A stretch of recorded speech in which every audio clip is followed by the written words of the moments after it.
dvhub.ru.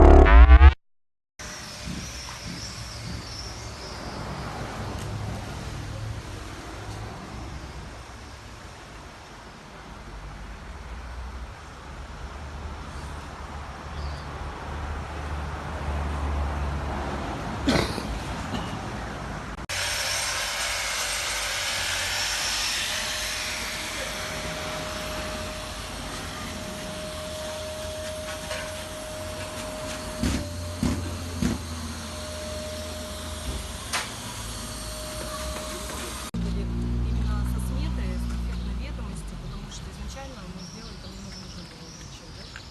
Мы там оптимизировали по составу работы. Да. По расценкам все НДС подняли, как можно было нагрузку снизить. Ну, то есть индивидуально подошли к этому делу. Ну, в принципе, как и везде. И здесь нашли, так что 1,8 миллионов, прям ровно на заимствованные 15 лет, они входят в сумму.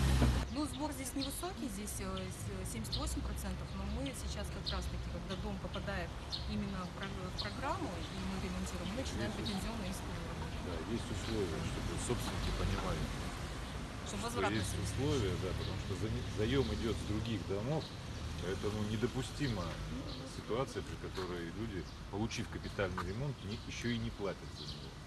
То есть это недопустимая ситуация. Почему я всегда спрашиваю, а сколько людей проголосовало? То есть если люди голосовали, значит они принимали решение свое осознанно, и при осознанном решении они понимают, что им сделают ремонт, и они должны платить за него. Тем более здесь не было увеличения взноса, то есть в рамках тех ставок они остались.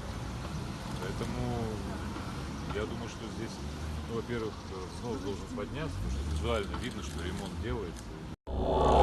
dvhub.ru.